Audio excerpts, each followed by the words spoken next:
E após atingir o maior patamar em mais de 9 anos, o preço da soja em Chicago terminou a sessão em queda de 0,1% a 16 dólares e 61 cents o bushel. O conflito na Ucrânia atingiu em cheio o óleo de soja, que registrou os maiores patamares da história. O país é responsável por 80% das exportações de óleo de girassol, o que trouxe temores em torno do abastecimento global. E a escalada da crise entre Rússia e Ucrânia causa impacto também no mercado internacional de fertilizantes. Isso porque a Rússia é o segundo maior exportador mundial de nitrogenados e o terceiro em fosfatados e potássicos, somando 16% dos adubos exportados em todo o mundo. E sobre esse assunto eu converso agora com o consultor de agronegócio do Itaú BBA, César de Castro. César, já vamos começar então avaliando o conflito que está acontecendo entre Rússia e Estados Unidos para o mercado de fertilizantes, já pensando em preços e também abastecimento. Seja bem-vindo, boa tarde. Boa tarde, um prazer.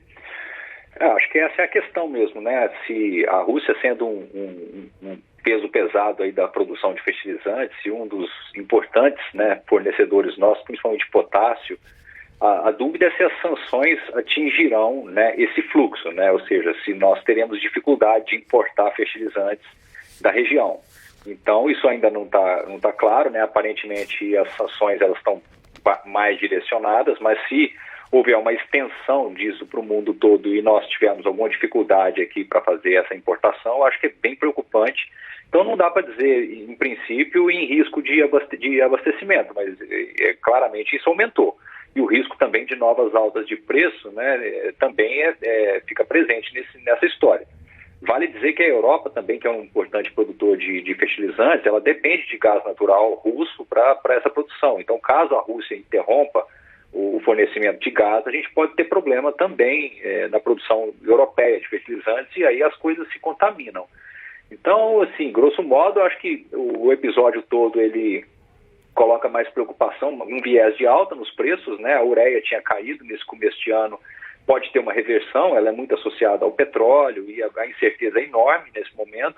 Os fertilizantes podem voltar a subir e pressionar ainda mais. Então, acho que é bem importante a gente estar bem atento a essa situação e preocupa porque está muito atrasado, né? As compras aqui no Brasil, tanto as importações e principalmente a distribuição de todos esses adubos. Então, devemos ter aí momentos difíceis aí para a precificação de fertilizantes, tá?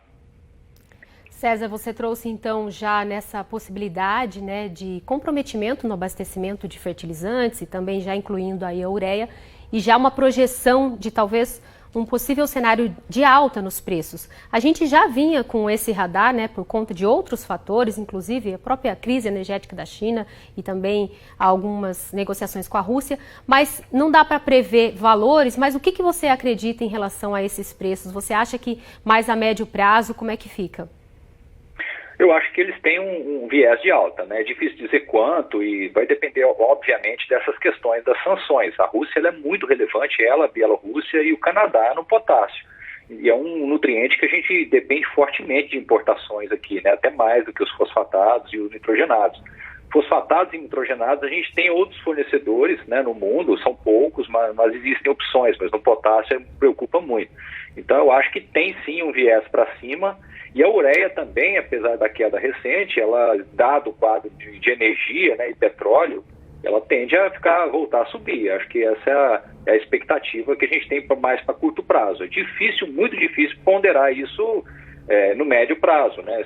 Se toda essa questão, aparentemente a Ucrânia já está dando sinais de esgotamento, né, dos ataques, então se isso terminar nos próximos dias e não houver uma destruição maior em áreas tanto de grãos na Ucrânia quanto de instalações na Rússia e principalmente a amplitude das sanções. Se as sanções inviabilizarem a importação dos nutrientes russos, é uma situação muito complicada e aí certamente a gente corre um risco não só de preço, mas também de abastecimento se esse cenário se configura. Eu acho um pouco cedo para dizer que tudo isso vai acontecer, porque há um enorme custo para o mundo todo em sancionar a Rússia, que é um país muito relevante no fertilizantes. E no último instante, isso acaba batendo no preço do alimento e na fome no mundo, né? Então é possível que as negociações tenham muito cuidado com esse quesito. Mas claramente o viés de preço de curto prazo é para cima.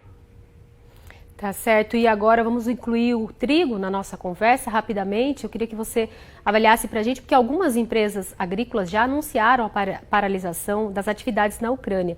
Então, pensando para a cultura do trigo, qual que é o impacto global em relação à oferta?